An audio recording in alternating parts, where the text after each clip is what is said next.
Yes. Good day, dear friends. This might be one of the most important and critically fascinating angles that we take as to the psychology, not of Erika Kirk, but of you and us and what we think and how we have become so moved and rewired and reworked. And how? And a lecture I was listening to regarding psilocybin may have inspired today's discussion. Let me also tell you that as I speak, my beloved is watching with a number of her colleagues a very critical vote, right? A House vote. And wait until if you knew what was going on in terms of actual politics and Washington, it would destroy you. It would deflate whatever connection you had to faith in government. So that's going on. We have a lot of plates in the air, my friends, a lot of plates. But first, dear friends, what I ask you to do is to listen very, very carefully. You know, coming up, we're having huge heat waves. A friend of ours was in Rome, is in Rome now, and said she has never seen heat like this. Things are going to happen. And in the event of something that is cataclysmic, listen to me. Do not dismiss what I'm saying as here we go again. But you have got to be able to say and realize that the government and the police and the gendarme and others are not going to help you. You're going to have to be ready. And one of the things you're going to have to do is to be able to leave your home, your apartment, your wherever you are immediately and to grab something that has all of the essentials that you need. It's called a bug out bag. It's kind of a silly name for something that critical. It may also include things like cash and weapons. I'll let you just determine that depending upon the laws of your state. But when it comes to getting the actual device itself, the best bug out bag on the market today, and what a sale there is this. When disaster hits, you don't rise. One more time. When disaster hits, you don't rise to the occasion. You fall back on what you already prepared. Wildfires, floods, hurricanes, tornadoes, blackouts, EMP and grid attacks, riots, disaster. Get it? And when the warning comes, there's no time to search for flashlights or bottled water or first aid supplies while your family waits at the door. That's why My Patriot Supply created the fully stocked bug out bag. You've got to get this. It's a rugged, grab and go tactical backpack packed with 60 emergency essentials, including food, water, shelter, fire, starting tools, lighting, first aid, and more. Everything is already packed and ready right out of the box. Keep one in your car, your home, your RV, your office, your cabin, because the emergencies never make appointments. And right now, you can get $100 off plus free shipping for a limited time. So act now. There will be no special invitation in life. Disaster always comes unannounced. Get prepared now. Go to preparewithlionel.com. That's preparewithlionel.com and click the link today. My friend, I want to explain the inspiration for today's discussion. And I think it's fantastically fascinating. And I want to bring this to your awareness, bring it to your way of thinking, because it's one of those things that if you know me, you will find that I'm constantly finding new ways and new means where I get inspiration from stuff that you probably thought maybe at first you might think, I don't know if that's even necessary. But let me explain. Today, I've been reading and paying attention to a lot of different things. There's a great article I'm putting on the private channel about how Ford and some of these companies are realizing that you cannot replace human intuition and human judgment and human talent. That AI will not be able to do it, and that they're going to reconsider it. And I don't know if this is an attempt to throw people off, to make people say, "Hey, don't worry about it. Everything's great. Don't worry. See, AI is nothing to worry about. See, they're I don't know. I'm not really sure. I hope so, but I do not know." And then I was reading something interesting about the notion of psilocybin. I don't know if any of you are into hallucinogenics, psychic, hallucinogenics, and but therapeutic, I should say, under the care of a doctor, not some guy with a beret named Ace. I don't mean that. And one of the things which was so interesting about psilocybin does, theoretically, it, by virtue of our going through the various ruminative episodes, we get into thought processes that we can't get out of. Let me explain by an analogy that I heard. Imagine there is a hill, and the hill is covered with freshly dropped, laid snow. And you see the trails. You see where people have been and you have been, and people tend to repeat and go down that trail and that configuration because it's just been worn into the mountain or what have you. Those are your thought processes, the way you get into thinking, you get into patterns. Many of you who have been depressed, many of you have been in the process of suffering from very serious anxiety and a lot of problems. Also good, I could imagine this as well. Normally people don't go to psychiatrists and say, "Hey, I'm feeling great. How do I continue this?"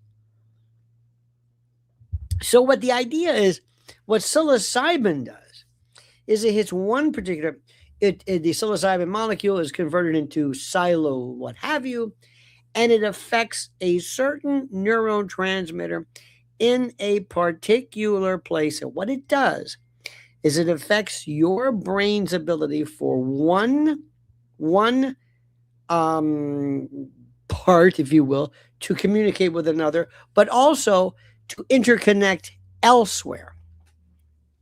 And what it does by analogy is it allows for more snow. So it allows you to create new pathways, new ways of thinking, new tracks, new habitual processes, I like saying that, of the way we think. And that might be it, kind of like restarts it, kind of goes back to the factory settings. It causes you to reboot, so to speak. So what does this have to do with Erika? Nothing. I kid, of course. Many, I'm not going to say who, but many are stuck in the same Erika pattern. The same Erika pattern. And a lot of it has to do with trying to recreate and keep going a particular, perhaps YouTube or podcast vehicle that's successful. And you want to go and repeat it because it's worked before, and you want to keep going. And hey, I got 100,000 views. Well, I'm going to do it again, and I'm going to do it again, and they must like that, and that must be. And it's, by the way, that's exactly what common sense looks like, precisely. If you have a restaurant and they're making a run on your peach cobbler, then by God, offer it again.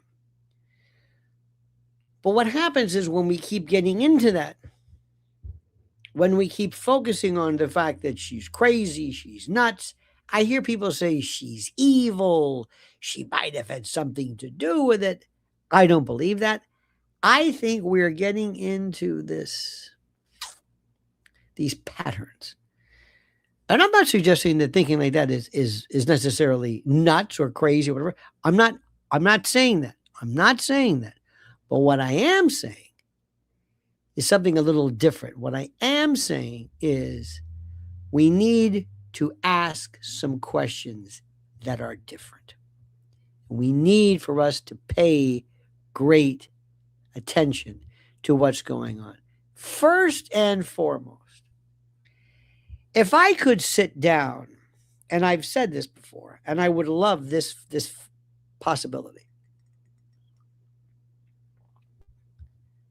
I make it a point and I say, Erika, you don't know me, but my name is Lionel. And if you have seen what I've done, you probably think I hate you or that I wish ill upon you. No. But I must say, to be quite honest with you, you happen to be one of the most hysterically funny people I've ever seen, not deliberately, but by what you've said and what you've done. But let's let bygones be bygones. But I'm going to tell you the truth.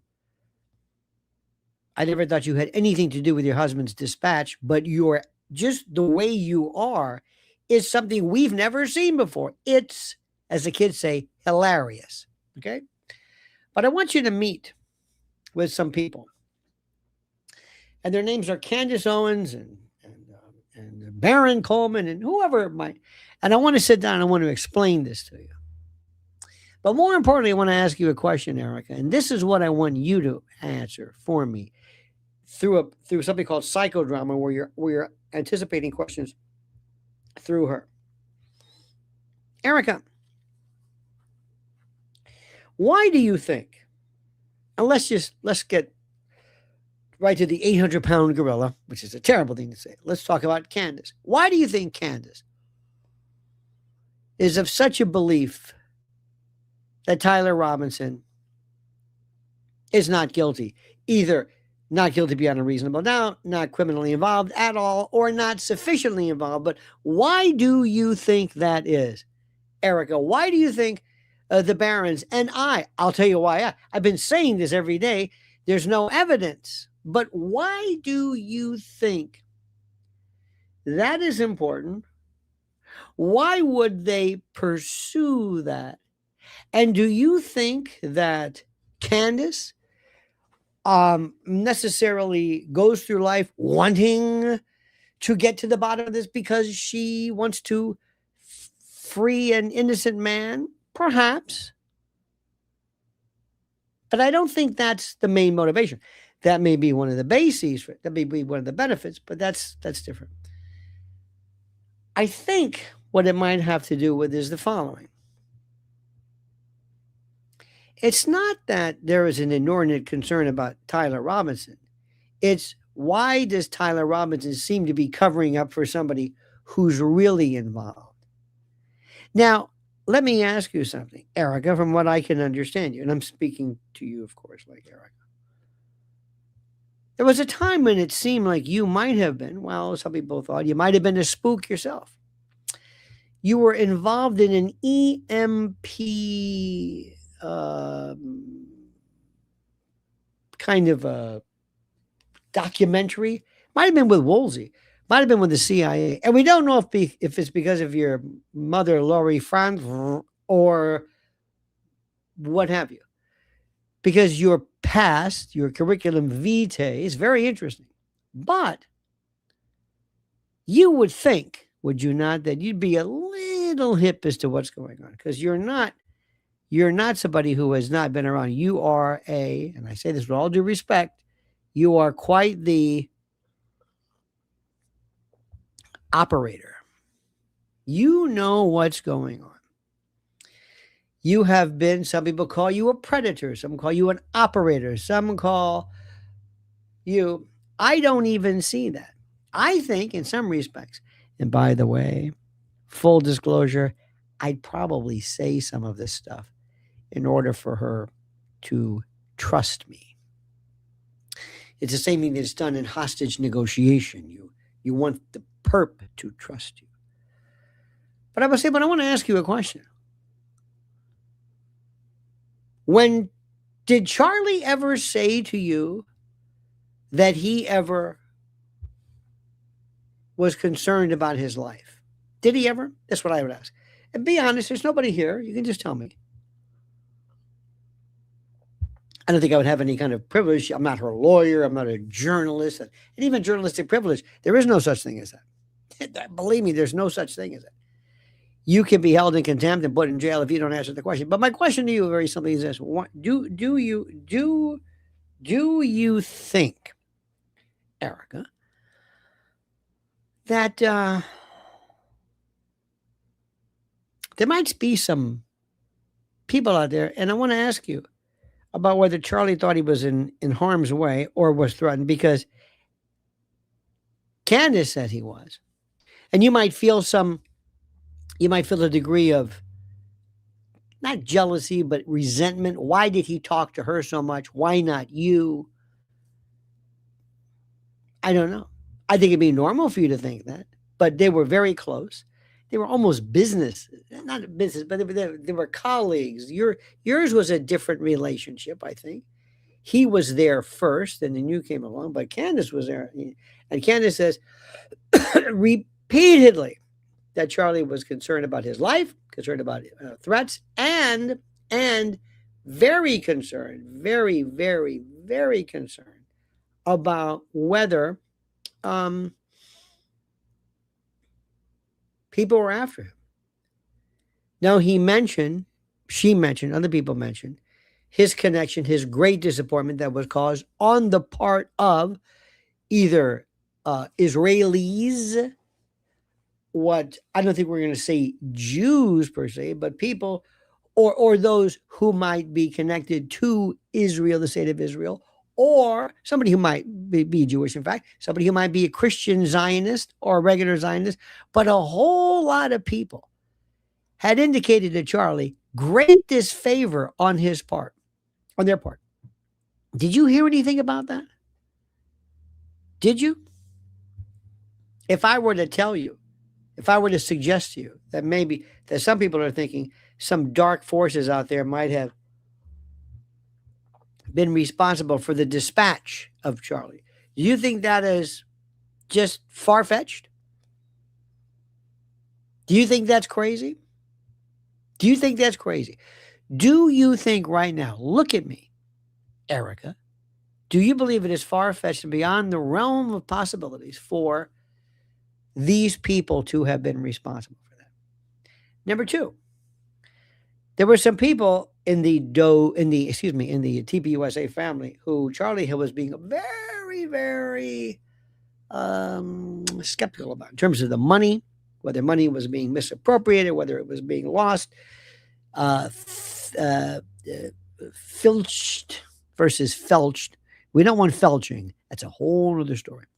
But the point is, there was some talk about him wanting to order some kind of a Doge investigation and the like. Do you think there's anything perhaps to that? Do you think there's anything perhaps to that? Do you think there's anything perhaps to the notion of that? Does that make any sense to you? Does it? Do you think there's somebody, now I'm not giving anybody by name, but do you think maybe there could be somebody in this area? Do you think somebody who might have been very, very upset with him, very upset, very frightened, and may have thought that maybe these are desperate times and maybe things would be a lot better if Charlie weren't around? Have you thought about that? Have you ever thought about other people too? Other people, intel agencies, military, and the like. Have you ever thought of that? Have you thought this? And the question that we want to know, Erika, is simply this. The question that we want to know: if somebody is coming to you, not claiming, and I'm telling you right now, unless somebody knows something I don't know, I don't remember Candace or Barron or anybody for the matter saying, "Oh yeah, she was involved. She was an active participant. She was a shooter or something." No. But the question I have to ask, Eric, is why wouldn't you want to know this? Why wouldn't you want to know precisely what happened to your husband? And why would you not? I'm telling you, why would you not want to get to the bottom of this? Stated differently, Erika, and I turn to you. Answer this. Why doesn't she want to reach out?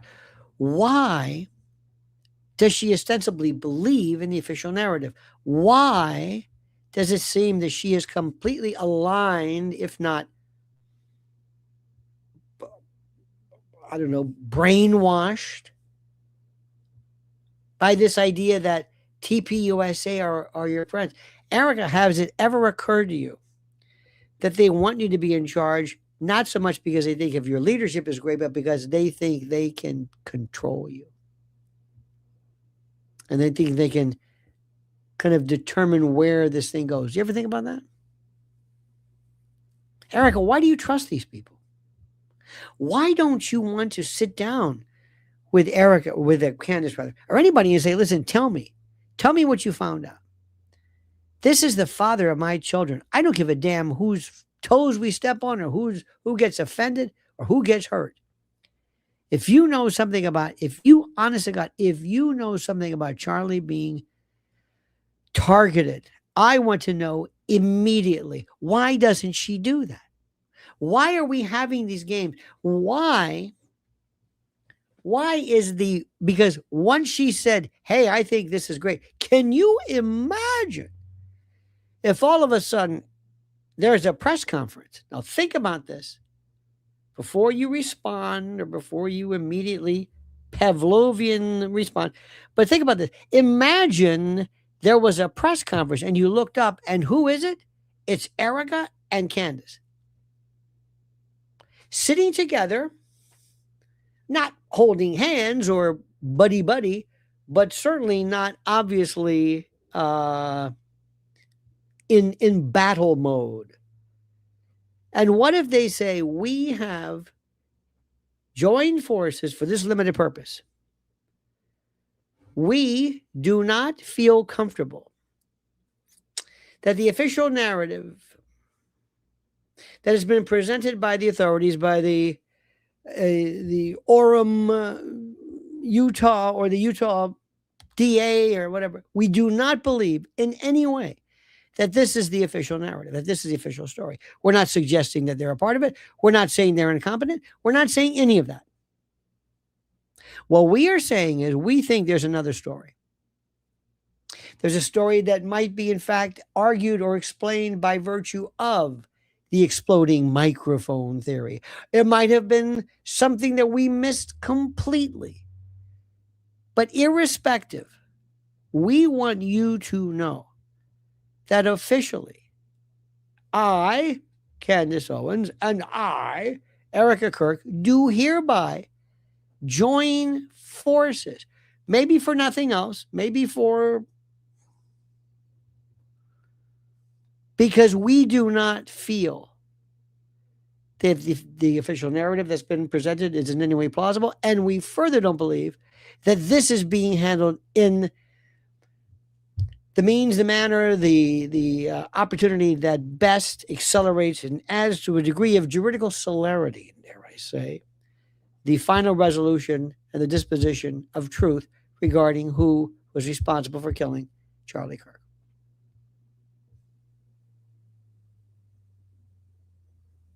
Can you imagine? The earth would shudder. Because what I don't understand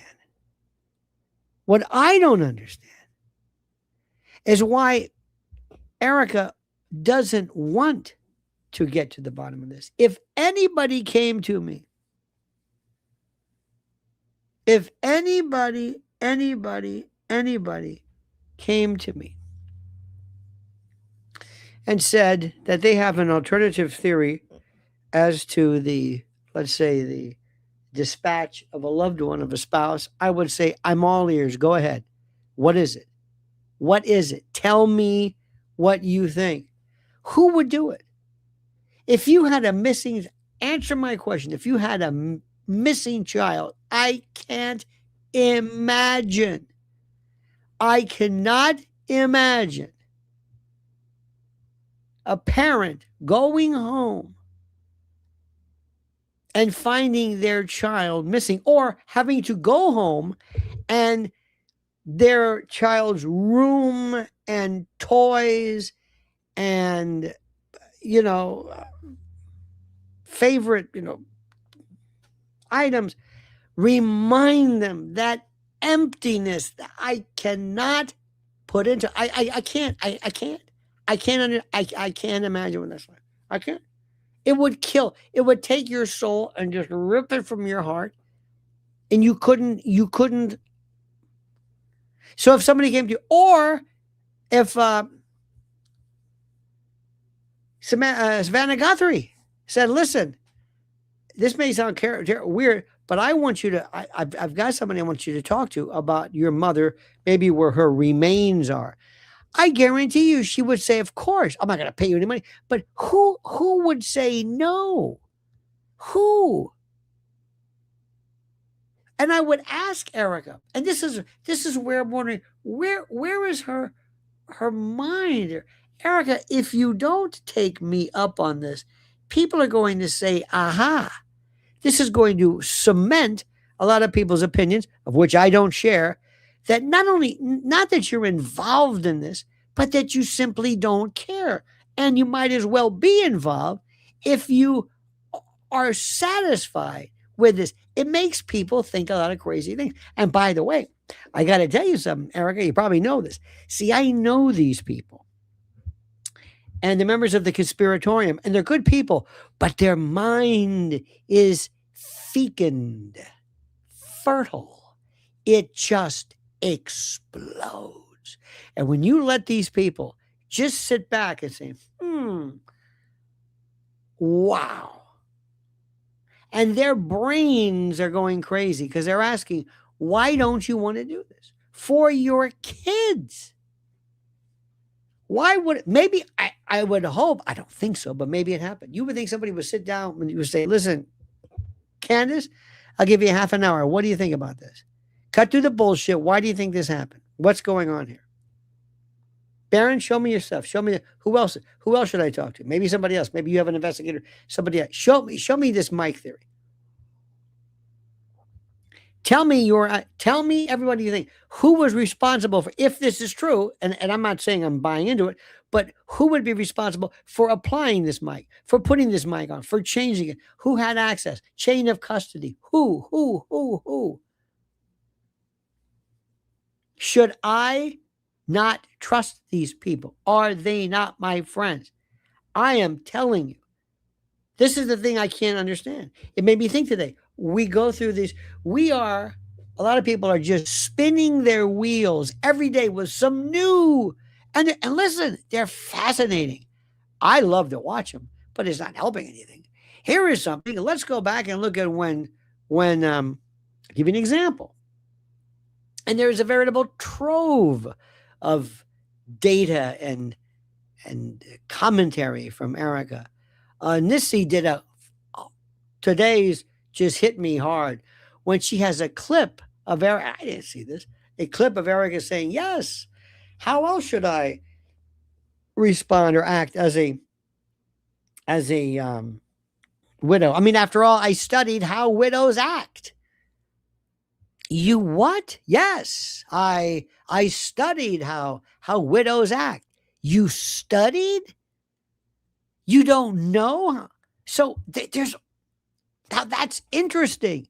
And I'd be lying if I told you it's not interesting. But does it help find Charlie's killer? No. And I think we all believe, and I think I speak for everybody, where we simply do not believe the official narrative of Tyler Robinson. I've been over this to the point where I've lost feeling in my hands and my extremities, but I've said it so many times. There is no way that a jury could find beyond and to the exclusion of every reasonable doubt that Tyler killed anyone, because the rifle that is referred to in the affidavit, and I mentioned this today, the rifle says that it was used, and we know, I guess, unless this is the biggest practical joke of all time, from ATF reports and the like, we know specifically, absolutely, that they said they cannot link, for whatever reason, whatever the particular phraseology, they cannot link that gun to anything found in, on, near, or around Charlie. There is no connection whatsoever. Hence, there is no gun. And the lint brush is just as culpable, just as likely, just as probabilistically linked, or I don't want to say tendentious, but probabilistically has just as much to do with the murder as a rifle that cannot be. A rifle that cannot be connected. So consequently, what happened? And what we're doing is we have these cadres, we have these consortia, we have these covens, we have these people who are sworn, I guess, to just attack everybody. Today, there was this fellow, I didn't even recognize him. He is the other CIA, ex-CIA fellow, Batista or Balabushka, whatever his name is. And he had that wild hair, that Haku hair, that crazy, that Ming, that Haku, Samoan crazy. And he cut his hair and I didn't even recognize him. I was like, who's this? You idiot, you fool. You had something going. Now we know who you are. Because the person who owns that particular genre is, without a doubt, 100% John Kiriakou. A great friend, by the way, and a great, great person. Now, that notwithstanding, he's saying, stay away from Candace. It's like, at 2? What are you talking about? What it is simply this. A bunch of people who says, hey, listen, can I join you in that YouTube thing? I'd like to start a channel. What should I do? Well, you can do a couple of things. Would you like to be pro Candace? Ooh, I don't know about that. That would take a lot of reading and understanding and knowledge and perspective. That's not my forte. Don't say forte. It's fort. Or you could just take the negative approach. What's that? Oh, simple. Just start saying, she's evil, she's mean. Have a list of adjectives. Evil, mean, horrible, rancid. She's a termagant, a virago. She's a harpy, a cur, you got it. You know what I mean? It just this anyway. And just attack her. Say that she's evil. How dare you? That's it. That's all you need. That's all you need. Bustamante. Grazie mille. Bustamante. Have you seen him? Unbelievable. Unbelievable. And that's all you need. And they'd say, okay, I'll do that. It's easy. It doesn't make any sense. It's like, what do you want to do? First of all, Candace in wrestling talk is one of the rare commodities. She is the babyface and she's the heel. Now, what I mean by she's not a heel in that she's not the bad guy, but she goes after her enemies with such a ferocity, you swear she was a heel. She's got it. But she's a babyface. Remember when Hulk Hogan was there was a time there when he was like, he's a little shady, that Hulk, but people loved him. And he was at his best. He goes, all right, you kids, Hulkamaniacs, you take your vitamins. Okay, fine. I think the greatest of all time was Dusty Rhodes. That's my opinion. But Candace is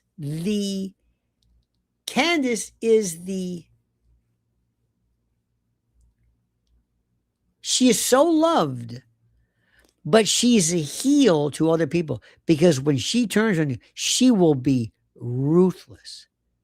It's like watching Hulk Hogan or Bruno Sammartino or somebody basically eviscerate somebody. Damn, I didn't think they had it in them. Why do you think he's so good? Because he's a heel himself.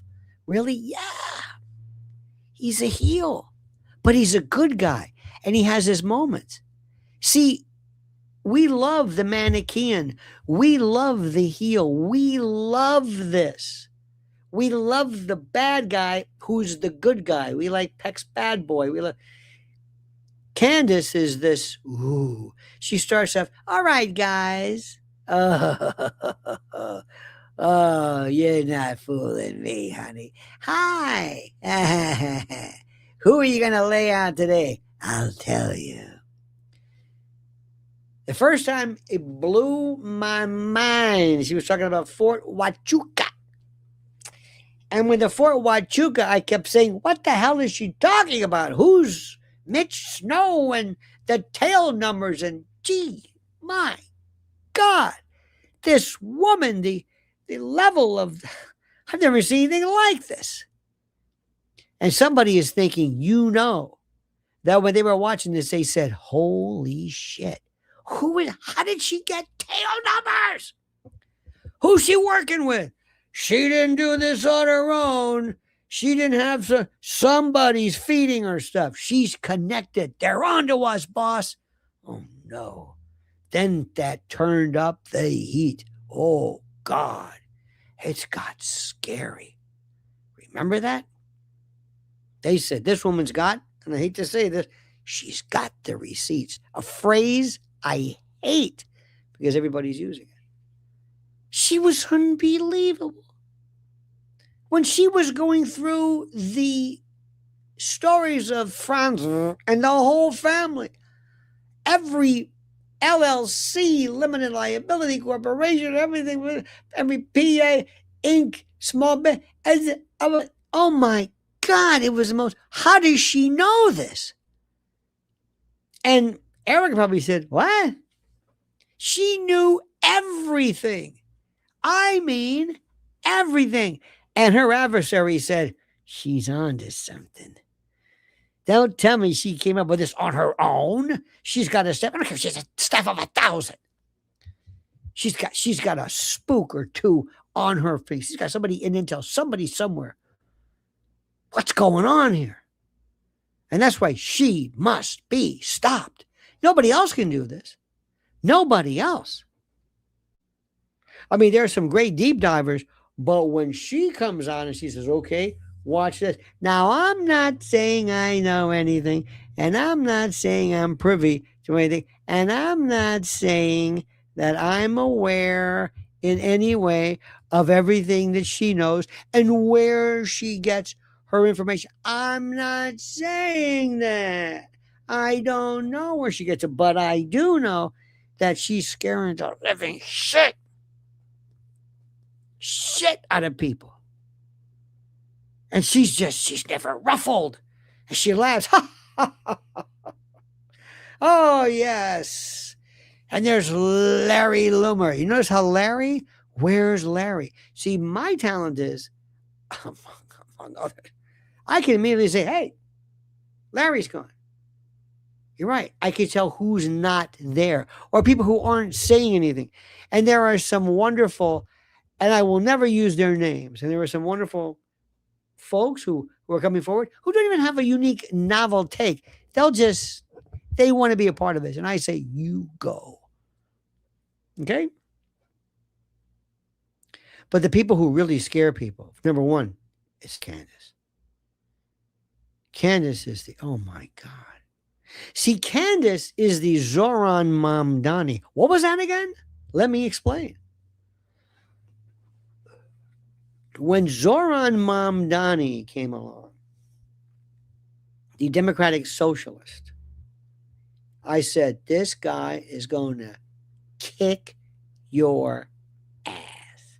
He's going to knock your dick in the dirt. You got what I'm saying? Okay? He's like a 3-peckered goat. You don't understand him, do you? You don't get it, do you? You think he's just some guy with that stupid smile. Well, let me tell you something. That stupid smile is going to change everything. He's bringing people on board into politics that you can't even imagine. You can't even imagine this. And then came Candace. What does she know? Who is this? And I thought to myself, okay. All of a sudden, it's like, I guess, maybe Joe Rogan or somebody from my, I've got a friend of mine who's a big jujitsu guy, and he knows what he's talking about. And he says, this guy's good or this guy's not or whatever it is. Well, she had something. And I did not remember. I do not remember. So help me God. I do not remember when I became ensconced in Candace. I do not remember. Do you remember ensconcing? I don't know what it was. Be honest with you. I thought the Brigitte Macron thing, okay, didn't melt my butter, but maybe I was busy. Who knows? But Charlie, and I don't know what it was. I don't remember the moment. It's like, when did you like the Beatles? Well, I think maybe. And then I realized, oh my God, I ain't never seen nothing like this before, Captain. Nothing. I thought this is same thing with Mom Donnie. I said, this guy, you better watch out. He is so good. You and they didn't listen to me. And I was right. And he's better and better and better. He is so smooth. He's dangerous. And Candace Owens is dangerous if you're on the wrong side. Do you agree with me? Do you agree with me? Let me explain to you. But I'm going to make this very, very clear. I know what I'm talking about. I know what I'm talking about. I am not the run-of-the-mill, whatever you want to call me. I am not. I know what I'm talking about. And I'm right. And I might be quirky and different, and I don't care. I am who I am, but I'm right. And the thing about these people that they don't grasp, they just don't listen. And when I heard somebody the other day, I swear to you, I get these emails all the time. You do a news. I hope you're signing up for the newsletter. You better sign up for the newsletter. It's right at the top, right in this section of the description of the show.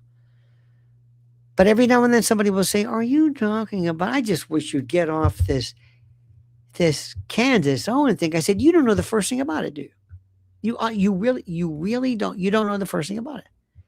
You don't, for you to even say this Candace Owens thing, you say, my God, you are the quintessential jadrul. I've never seen anything like this in my life. It's not about her. It's about everything. Do you not understand this? It is about everything. This is a case that I'm telling you right now is a whodunit. It's true crime. It is intel. It's political. It's everything you can imagine. It's this character named Erika. I'm sorry, but she's unbelievable. Our good friend Michael Help says, Nisi replayed Charlie Kirk's CBS interview. Erika Kirk said Erika Kirk, excuse me. She read the autopsy report, which is concerning since, as I understand, the defense is yet to see it. What the hell? I don't know if they have yet to see it or if they've yet to make it available. I don't know. Stephen Salty says, my nether region stinks. Oh, just kidding.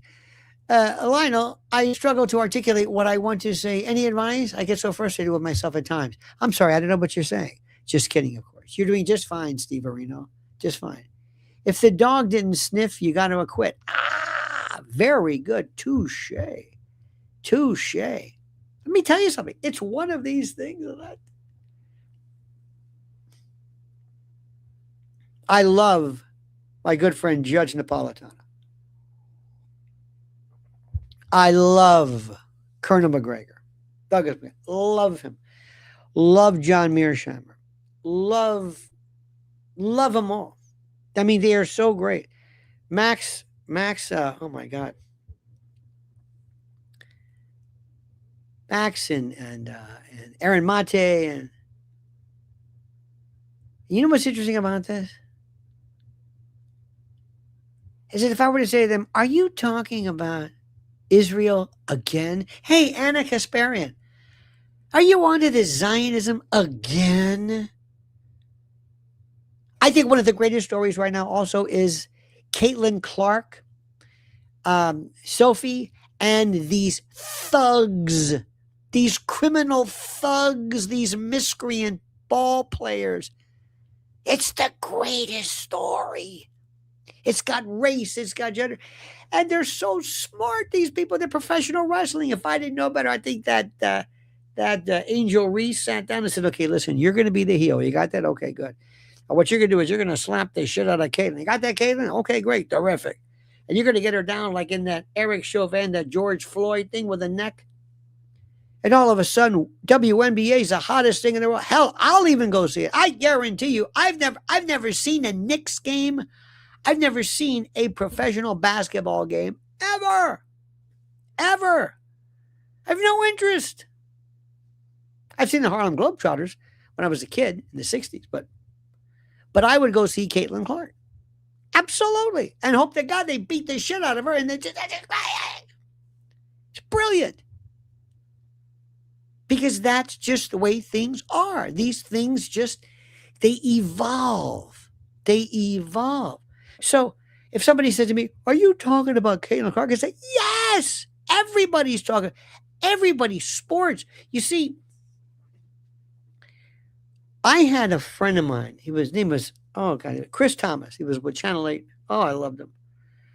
And Chris said, I've got to be able to explain why a sports story is important to somebody who doesn't care about sports. I've got to explain the World Cup and explain what soccer is. I've got to explain what Maradona and what Pele, and I've got to explain what this is. I've got to tell people what this is. You should see in New York, and I'm sure in the other cities as well, it looks like, well, it's always been foreign, but so what I'm saying is, if I went to them, are you still talking about the World Cup? They'd say, yes. Candace Owens is still the best story. And you know what? You women in particular, you love her. God, you love her. You love her. You wish she could be your sister, your friend, your best, your maid of honor, your matron of honor, whatever the hell you want to call it. You are it. She has such firepower among women. It's unbelievable. Do you not understand that? This is nobody. Women. Who has firepower in women? Name it. Who? Tell me. Answer my question. Who? Taylor Swift? No. Who? Who is the person? Who is the woman in politics? Or Maggie Thatcher might have had one in the old days. I don't know. Jean Kirkpatrick. Who are the women who are, what would you say? Maybe like Barbara Walters kind of, I don't know. I don't think there's anybody. I don't believe. Megyn Kelly has the looks but no brains. She has brains. And let me tell you something. Let me just say something right off the bat. Judge Judy, please don't even make me smile. Judge Judy is an embarrassment to the profession. Horrible. You talk about a virago, a termagant, a shrew. Oh dear God. There is nobody. There is nobody. You know what I'm saying? There is no one. There is no one. What the hell's going on here? Hey. What's going on here? Stephen Salt says, thank you, Cindy. I do try to do better. I'm just a bit stuck at the moment, but I thank you. Steve, what are you stuck with? Is this your ability to non-communicate? Are you stuck in that kind of thing? Are you aphasic? Are you going through some kind of not ataxia, but in a phasic moment? Do you find yourself? I'm serious. I'm talking to you, Steve Areno. What's going on here? We're here to help. We're family. There's some things that people should be able to say.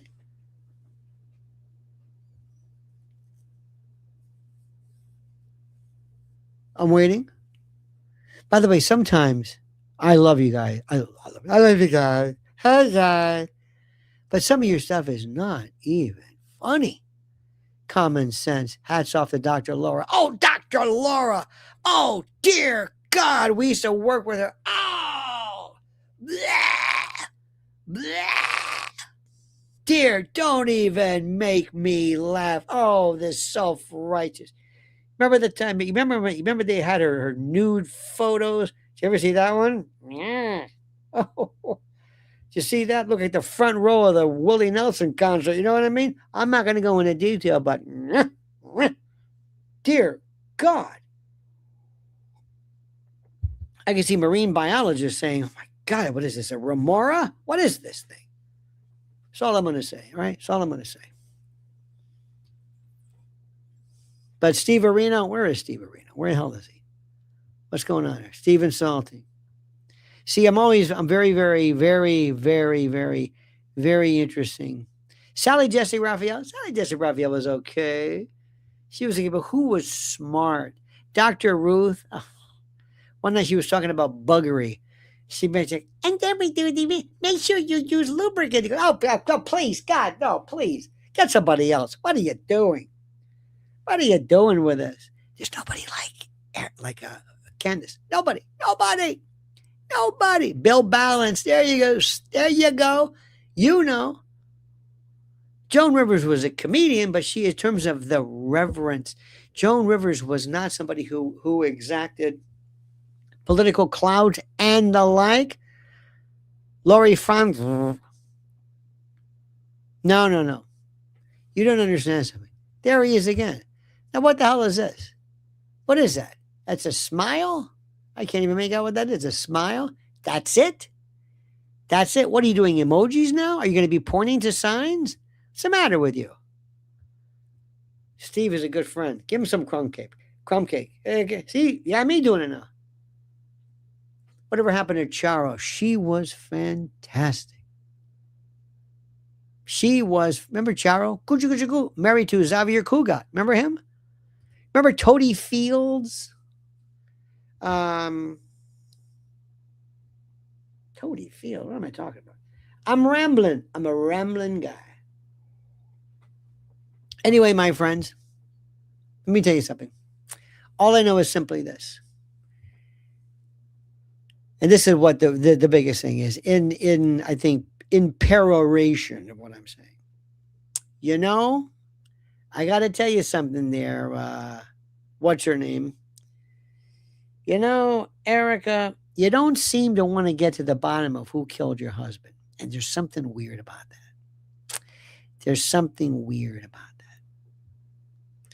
You people are bringing up women who had Dinah Shore. By the way, you know, she and Dinah Shore and Burt Reynolds. Didn't Dinah Shore, didn't she have African American in her lineage? Remember that one? Dinah Shore, dinosaur, come on. Remember that one? There was a story about this. Dinah Shore, I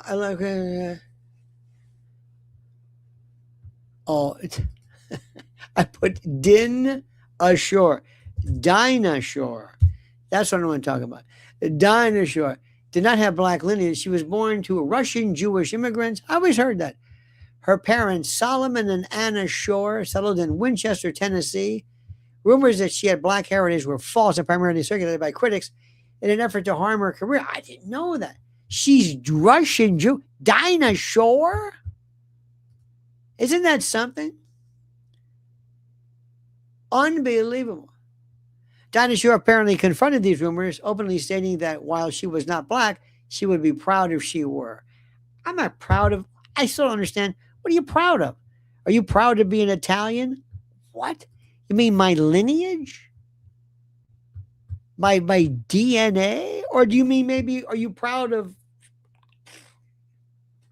I'm still getting over that pride parade stuff, which is so goddamn. Whatever happened to Bernadette Peters? Let me tell you something. You are filthy, Lolly. I know what that means. That's street talk. Okay, that's like Friends of Dorothy. I know what you're talking about. Missy. By the way, that was my kid, of course. You know, in the 20s and 30s, gay Hollywood always referred to each other as Friends of Dorothy. The hidden gay folks, which I think is shitty as hell. And by the way, let me tell you something. I don't give a damn whether you want to be gay or proud of it. I've always said this, and nobody really likes it. I don't care about gay people. Let them do whatever we can do. You want to get married? Maybe not in the church, but get married in a civil union? Sure. Absolutely. There's no reason why they shouldn't be, but none. By the way, if a state doesn't want to do it, see, Loving against Texas, that might have been a tough one. But I've got no problem with this. So I get people say, "Oh, you're a liberal." I say, "What do you mean I'm a liberal?" I say, "I'm a human being. What difference does it make?" Let me explain something to you. Do you know that when you get married, probably you knew this, the Office of General Accountability or whatever it's called listed like 1,600 particular legal benefits that only married couples can enjoy, making decisions regarding hospitals and all kinds of life insurance, in probate, pretermitted spouse, elective share. Ladies, if your husband decides to write you out of the will, oh, no, nay. He finds some 19-year-old little, he's knocking the bottom out of that, and all of a sudden you're left to, oh, no, you can't do that. Elective share, pretermitted spouse, all this other kind of stuff that are only available to spouses. And there's no reason in the world. We knew a couple, Mrs. Ellen and I had a couple, old gay couple, nicest folks in the world. They were everything to each other. They were, they were great. Didn't bother anybody. That's like saying, I knew this husband and wife didn't bother anybody. So anyway, I got no problem. There he is. Don't bother me. We sorted this in the 80s. Don't bother me. We sorted this in the 80s. I don't know what this is, but we did a lot of stuff even before then. Come around there, Steve Areno. Come on. At my grandmother's time, are you down in the dump? I said, no, I'm here. Anyway. People have always gotten me wrong. I don't have a name for what I believe politically. I don't have a name. It doesn't matter. It's time to, give me the issue. But I am not going to refer to a religious book. I'm not going to refer to the clergy. I'm going to refer to this thing called common sense, because I do believe that great morality stems from common sense. Malum prohibitum, malum in se. Malum prohibitum are things that are wrong because we say they're wrong. Running a stoplight, not filing your tax. Malum, M-A-L-U-M, prohibitum. Wrong because we say they're wrong. Malum in se, wrong and bad in and of themselves, different story altogether. Murder, abuse of children. I don't need anybody to tell me that's wrong. It's wrong. Period. War is wrong. Death is wrong. Murder, not getting along. Using stupid, ridiculous reasons, these opaque and sometimes stupidly transparent reasons, when the reason we want to go to war is, anyway, I don't want to go into the lecture. What I'm trying to tell you is that I believe in common sense. And I also know, and I may not be able to explain what it is, but Candace Owens is box office. And Candace, don't move. I'll bet you they've got some guy from William Morris or Endeavor or somebody's calling you and they say, we want you to do a show. No.